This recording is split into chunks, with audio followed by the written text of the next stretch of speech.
Pessoal, nesse clima de Copa do Mundo feminina, todo mundo começa a voltar os olhares para as causas femininas.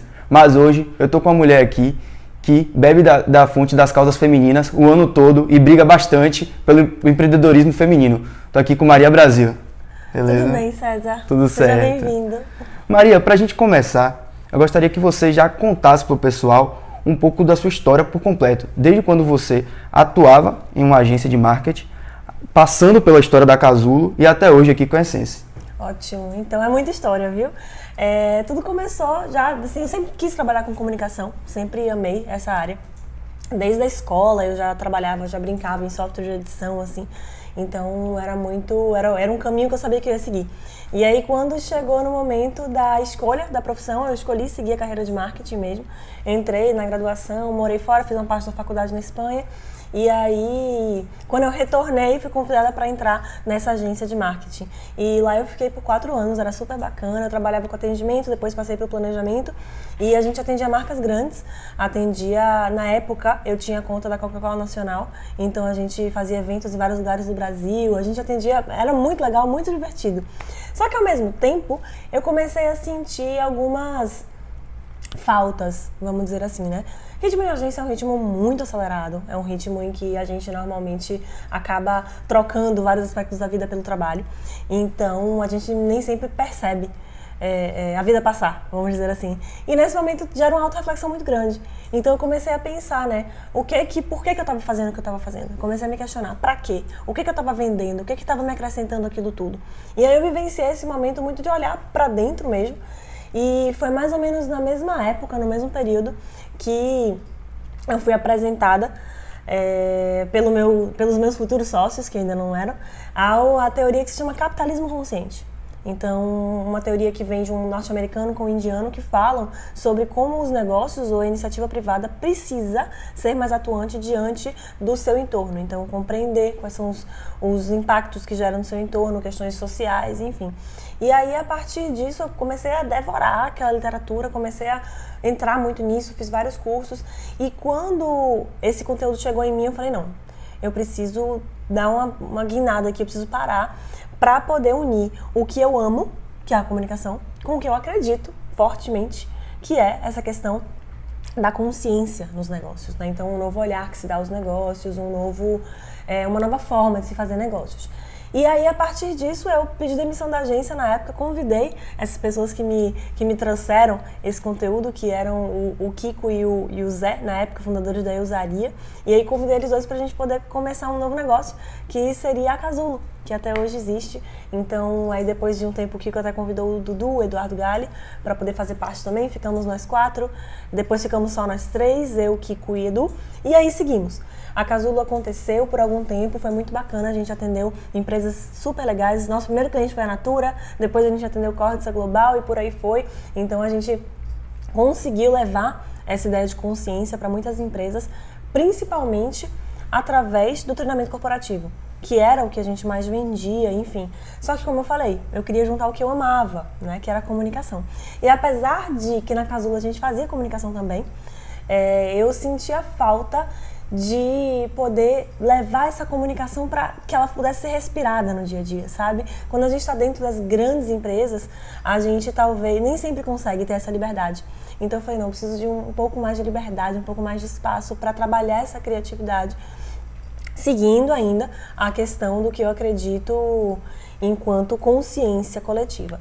Paralelamente a isso, e aí que vem a história, eu vivi um processo muito interno meu de autoconhecimento. Então, com a Casulo e como as coisas se construíram ao longo da minha jornada, do meu entendimento como mulher, como profissional, do meu entendimento como mulher num ambiente empresarial em que eu tinha 2 sócios homens, o que faz toda a diferença. Então, eu comecei a sentir certas coisas que me fizeram buscar um pouco mais do meu espaço, ainda na Casulo. E aí, nesse momento, eu comecei a desenvolver esse branding mesmo de Maria Brasil, de como é que eu seria, como é que eu gostaria de me apresentar, como é que eu iria, de fato, encontrar esse lugar, né? E o que me chocou, que foi muito interessante, foi que quando eu fiz isso, uma série de mulheres começaram a me procurar a partir do Instagram, mandando direct, dizendo assim, mas eu quero isso. Aí eu falava, mas isso o quê? Isso que você faz pra você. Eu quero sentir esse meu poder, esse meu potencial, eu quero me apresentar de uma forma assertiva, eu quero me apresentar de uma forma bacana. Aí eu comecei um produto que eu desenvolvi na época, que era o branding pessoal para mulheres empreendedoras. Então, mulheres que empreendiam, que eram autônomas, que desejavam construir seus negócios ou a sua própria imagem, né? A partir do autoconhecimento, do que elas entendiam como importante, valores e crenças fortes delas. E aí começamos a construir esses projetos, né? Eu comecei a construir esses projetos para as mulheres. E aquilo foi tão forte e vinha tanto. E eu falei, não, o universo está me chamando. Porque começaram a vir muitos projetos. E eu falei, acho que chegou a hora de eu deixar ir, né? De eu deixar fluir esse feminino. Eu acho que essa é a grande questão. Eu deixar fluir esse feminino que estava latente ali, que estava pulsante. Então, com muita honra, com muito carinho, me desfiz da sociedade, que até hoje a empresa funciona e atua, a Cazoo. Continuamos grandes parceiros, grandes amigos, mas eu segui meu caminho para fundar a Essence, que é onde a gente está aqui hoje.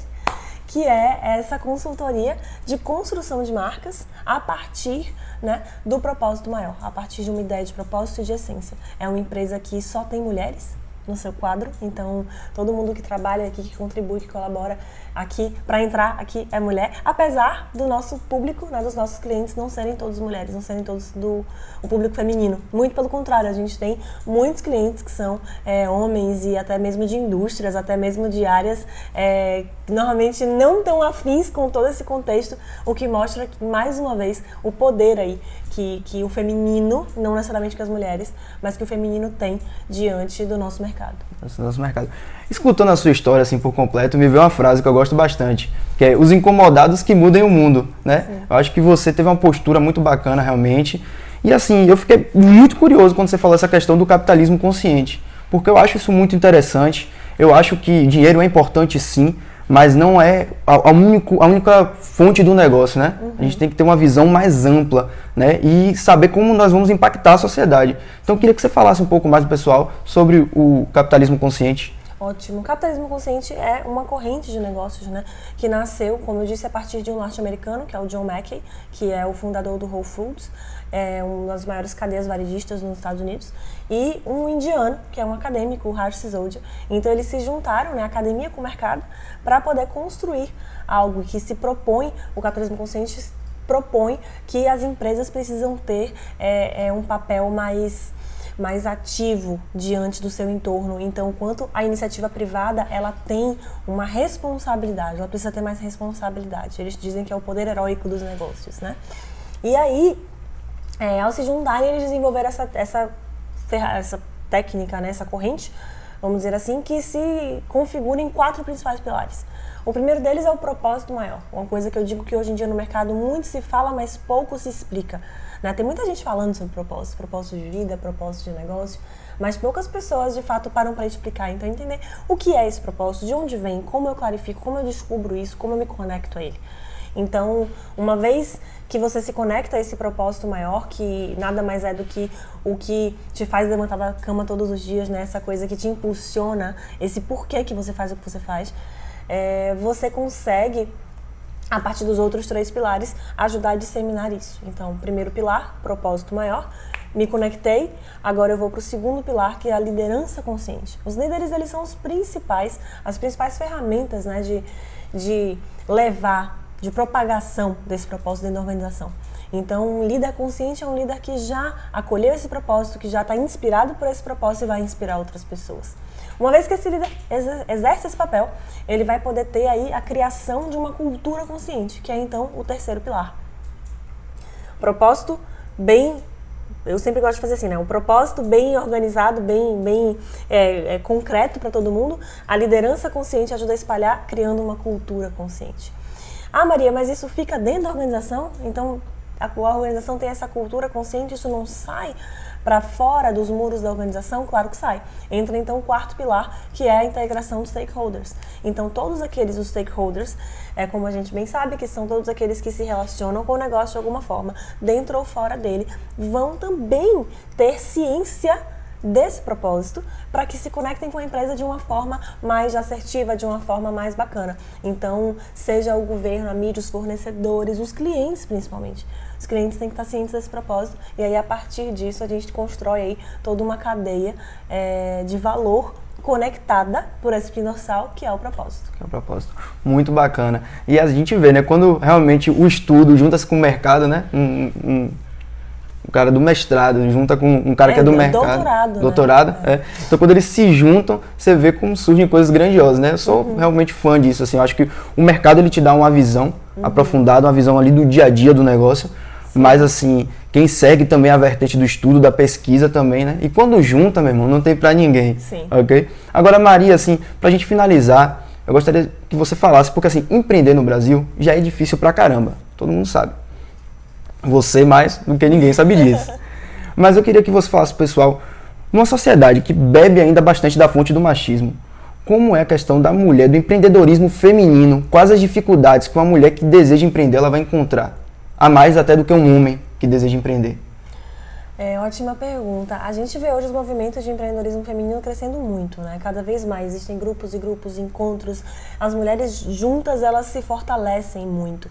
Na verdade, eu acredito que isso, assim, se eu fosse citar de maneira bem superficial, eu colocaria duas grandes vertentes, eu acho que são desafios.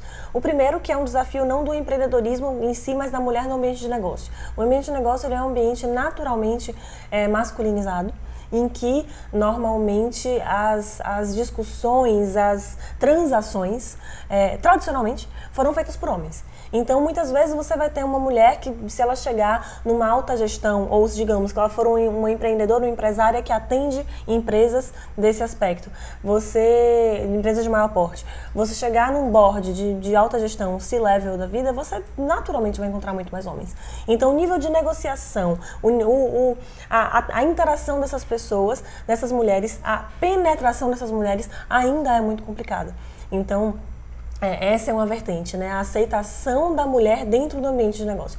A segunda vertente que eu traria são as pressões sociais que a mulher vive pelos múltiplos papéis que ela desempenha.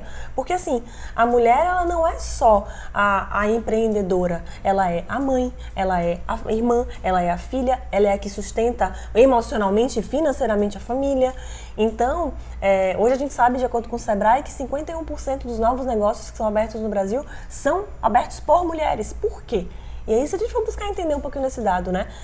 Por que isso acontece? Porque as mulheres, normalmente, também por uma questão tradicional de construção de família, elas são obrigadas a cuidar, elas são incumbidas, vamos dizer, do cuidado aos filhos, do cuidado à casa. Então, muitas vezes, a mulher ela não consegue sair para procurar um emprego porque ela precisa estar naquele ambiente.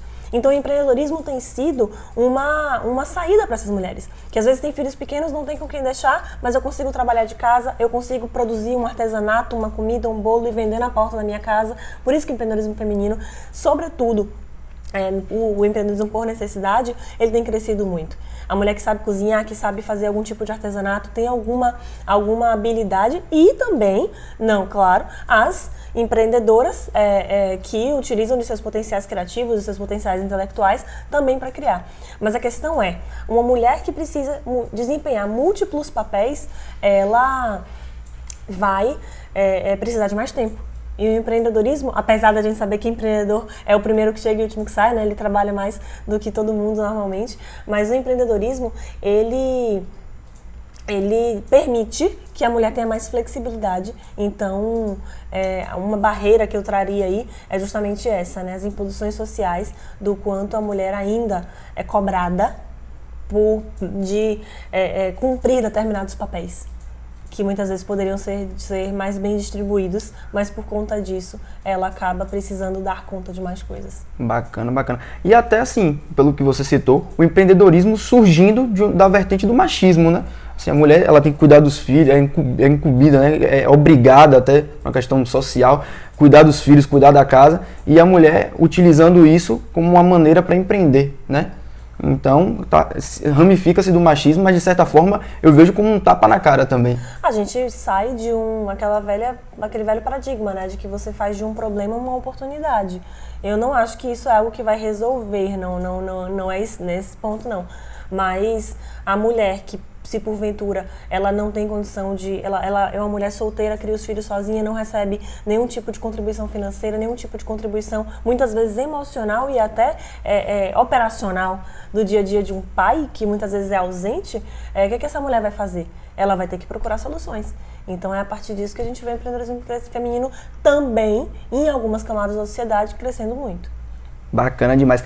Que papo enriquecedor, viu? Rapaz, o papo foi de empreendedorismo feminino, a vertente do machismo, passou pela história aí toda Do capitalismo consciente. Do capitalismo consciente. História de vida. Da junção do mercado com alguém que vem do doutorado, né? Academia. Eu acho bacana demais. Acho que vai ser muito enriquecedor, acho que o pessoal vai gostar muito, porque é a vertente do meu canal aqui, né? É incentivar o empreendedorismo, direcionar a carreira das pessoas e incentivar a visão empreendedora de fato. Seja o intraempreendedorismo para quem está atuando dentro de uma empresa, seja o empreendedorismo para quem quer abrir o seu próprio negócio.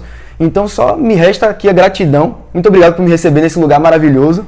Muito obrigado por esse bate-papo muito enriquecedor. E fiquem ligados aqui, porque vão vir muitos mais relatos como esse aqui, ok? Se inscrevam no canal, já deixe seu like aqui. E novamente, muito obrigado, Maria. Obrigada a você, César. Tchau, tchau.